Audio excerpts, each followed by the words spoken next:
They come round the final turn. It's 6, Kane's Blue out in front then from 4. Blake's World after these comes 2, Ullid Connor. They race towards the winning line. It's Kane's Blue that's won. My first ever entry in a Greyhound derby, and he reached the semi-final. I've never had a dog good enough to even enter in the last 2 years. In the 3rd year of training, we reached the semi-final. The exploits of Kane's Blue during the derby has given Chris Allsopp the belief his young team can compete with the best. That proved a lot of things to us. It proved I can do it with my team. We can do it. Obviously, we took the dog off. The dog's an old dog now. He's nearly 4, and we've only had him 3 months. He came from 2, you can say, legends in the sport, Ginger McGee and Brendan Matthews. We had a few people laugh at us behind our back, to be fair, saying, "What are you taking that on for?" Thinking it would go back. And we proved them wrong.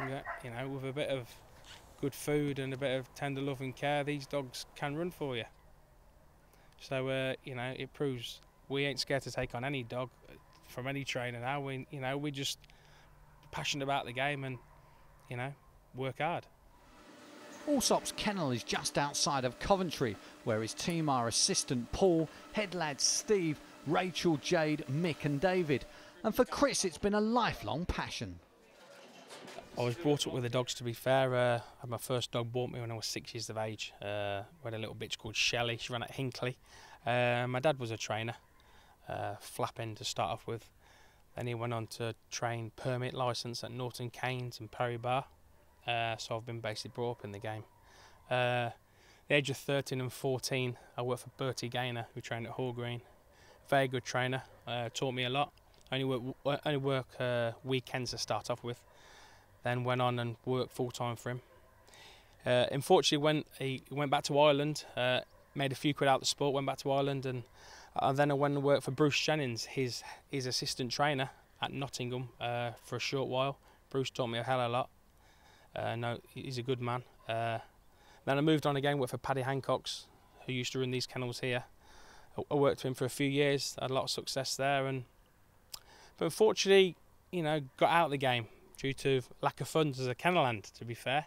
And that is a problem, isn't it? Everyone seems to say you get a lot of people with enthusiasm from an early age, but then reality bites. Well, you do a lot of hours. I've done it myself for not a lot of money. I think it's improved a lot now. I pay some decent wages because they work long hours, but I used to get paid peanuts. Chris worked some 8 years outside the sport, but this setup and the chance to be a trainer in his own right was too much to resist. Ready once again to be hands-on, he gambled on another change of career. I packed the job in and went for it. Started at Coventry. I went at Coventry with 3 dogs and 1 owner to start off with, and a kennel space for 60 dogs. Fair play to Charles Pickering, he helped me out to start off with. He gave me 20 dogs. I owe him a lot. So I started like that. After 6 months, I had 60 dogs and 30 owners. So things have just spiralled unbelievable. Chris switched from supplying runners at Coventry to Monmore, but it was at Hall Green where he landed his first big race winner in last year's Midland Flat final. Headed on, Jordan's coming after her. They dive to the line. In front, Ross Hillview has won the Midland Flat Championship. Ross Hillview was a finalist in Rock's Own Girls 2006 TV trophy. She's had her fair share of problems this year, but is still very capable. While another kennel favourite is another staying bitch, O'Leary's Snowy. So who else should we be keeping an eye on in the coming weeks and months? A dog called Mango Tango. We've only had him 4 weeks. We had him off Andy Johnson. Went to him at Sheffield in the maiden derby there. And he won it for us, won every round convincingly. He looks a very good dog. He's a sprinter type, similar to Kane's Blue. Very fast, early pace dog. How would you compare the two as far as the early is concerned? Well, they both tried last night at Bellevue, to be fair, and Mango Tango led Kane's Blue into the bend by 2 lengths. Fortunately, he didn't run the track very well, but there's not a lot in it. We've also got a new dog in called Droopy's John from Pat Buckley.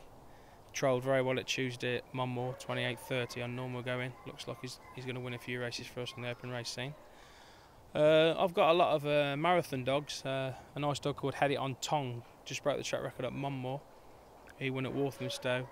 He's a youngish dog. He should win some more races on the marathon scene. We haven't got a mass of open races. I've just had a couple of dogs in from Charlie Lister, Maltese Dan and Maltese Carve. Hopefully we can get them winning. Chris is clearly assembling a decent open race team, but is realistic. Success breeds success, and good owners and quality greyhounds are key. If owners going to spend £10,000–20,000 on dogs, I can't blame them. They're going to go for the safety first. They're going to go for the top 5 trainers, aren't they? They're going to go for the Listers and the Mullins and the Clemensons and the Wallaces, which you can't blame. You know, we have to let the dogs do the talking and hope they look outside the box and go for a Chris Allsopp. Well, so go on, here's your shop window. Why should they go for a Chris Allsopp? Well, I'm young, we're as keen as mustard. I've got good staff, very good staff. I've got the facilities. I've proved I can take dogs off the legends of Ginger McGee and Brendan Matthews, so there you go. Give me a chance, basically.